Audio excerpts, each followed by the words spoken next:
It's Christmas Eve. Miss Cool's gonna get on here and do a praise, gonna do a shout out, gonna thank the Lord for everything I have. If you're watching this right now, it might be for you to look at in this moment, but there's some purpose behind this message. There's some purpose, first of all, that I serve a big God, and lots of times in life, which I've talked about, people have a really hard time expressing themselves. So a lot of musicians express themselves in songs. A lot of musicians express themselves in different things, you know. It could be art. It could be just a simple prayer or an act of love. You know, doing these acts of love randomly when you don't even expect you're going to do it, but you have the opportunity to act, to forgive. It's instant, but it's also, you know, to match your words with the act is an action. But today, you know, I don't have tons of wisdom, but I've got a little bit. And if I have a little bit, there's always room for more. So I never want to be at the point where I'm like some people that say, you know, it's my way or the highway. It's never your way. Learn something. You know, there's room. So in this glass or whatever you want to call, some cups that run over means that you're able to share.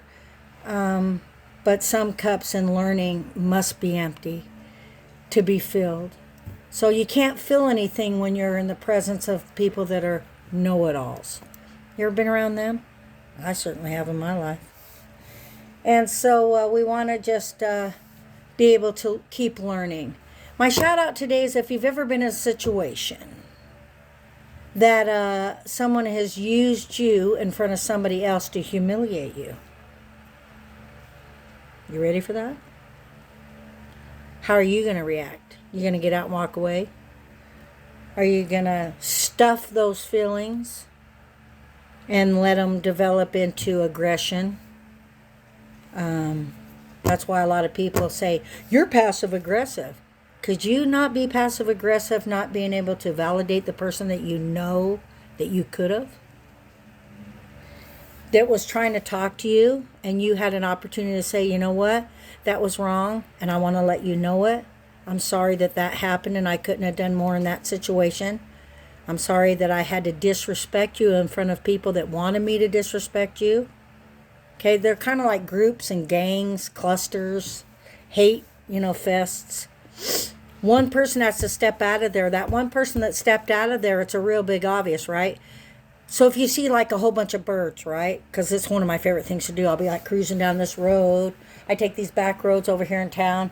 Just because I saw an eagle one day too, not to change the subject. But I guess when I get on here, I am raw. Just like, you know, that, the cane. I get a lot of thoughts. It's really cool. I guess when you're over 60, it could happen to you as well.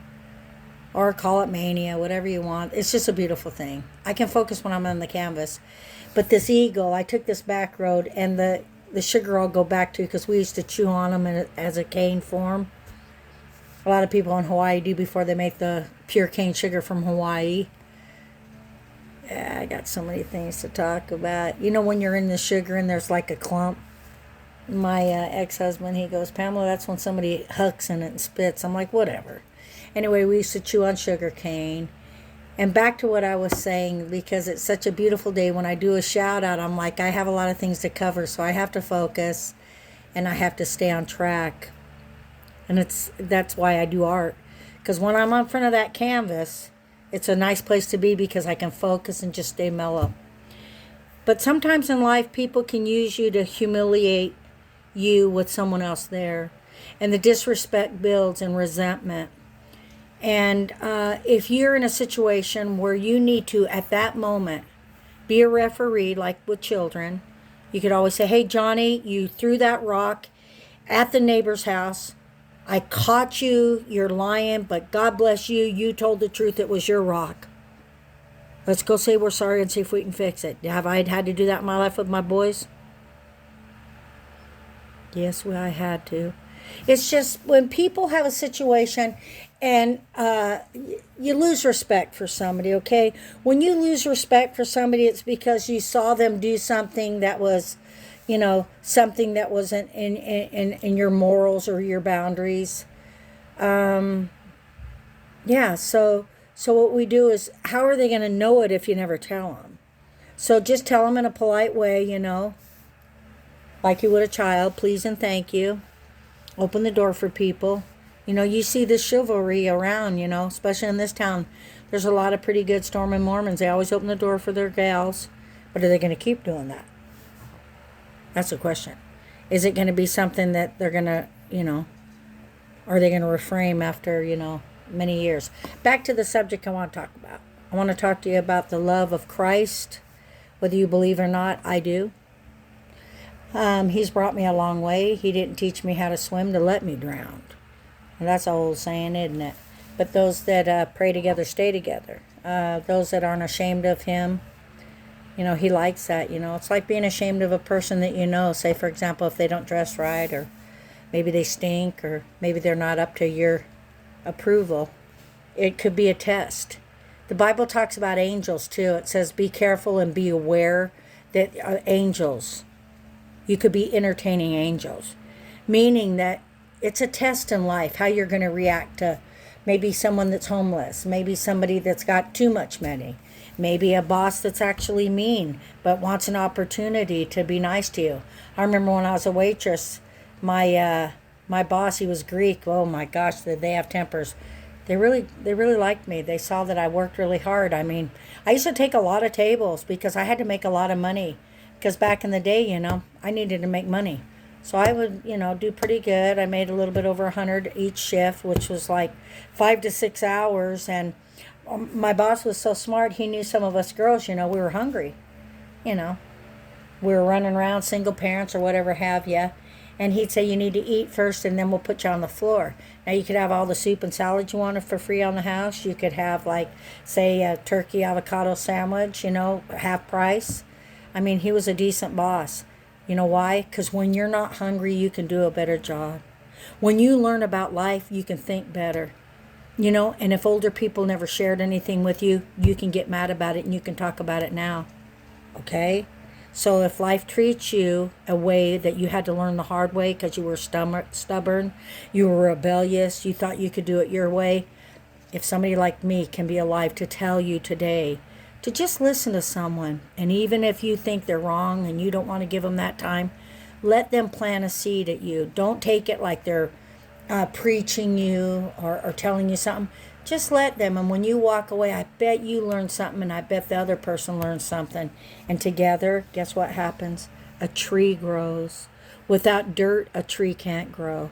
Without water to be rained and different things, it can't grow. And it blossoms and it gets bigger and bigger and bigger. And finally, it reaches its peak. But during this whole time, did it have purpose? Of course it had purpose. A tree has purpose. Do you have purpose? What is your purpose today? What are you going to do today? I can't let the past bother me, though it's affected my life, to be honest with you. This post-traumatic stress disorder, it's unresolved things that have happened in your life. And as I look back, I just cherish the people that stood on my side. Like when you're a little kid and you're on the field in grammar school, and they form that circle, and the two people get to pick somebody. Wasn't it always nice when you were picked first or second? Those last kids standing there, they had a look about them, didn't they? Did they have low self-esteem or confidence? Those are the ones that grow up to be stronger than you today. So it's Miss Cool saying, hey, just a little shout out telling you Christmas Eve, a Savior was born, okay? And you know what? It's a beautiful thing. The stars and the moon and the ocean and the love of the Lord. There's only one way to understand it is you must meet him. And if you have that opportunity in your life, you can come to him mad. He doesn't mind. Because he's going to change you anyway. He's going to teach you. He's the Father I never had. So as Pamela's saying, let's pray for the people that are less fortunate today, our soldiers that are in another country fighting for us, so we can have our freedoms and we can eat our ice cream and enjoy life. Some of them never came home. And It does start in the home. Let's teach our children about love and to tell the truth. And if they make a mistake, it's a mistake, not shame. Okay? And just to really embrace them and love them. Okay? And there's a child in each and every one of us. There might even be a child right now that's watching this video that's getting mad. You're looking at it and you want to say something. Well, that's okay. You can feel what you want to feel. You can get mad. You can celebrate. But it's when you celebrate negative people in your life that you know that have hurt other people, and you're celebrating them, and you're not thinking of the effect of the other person. Be careful, because those are your gardens, your canvas, and your life. So Miss Cool, be straight for real. Hey, I'm out.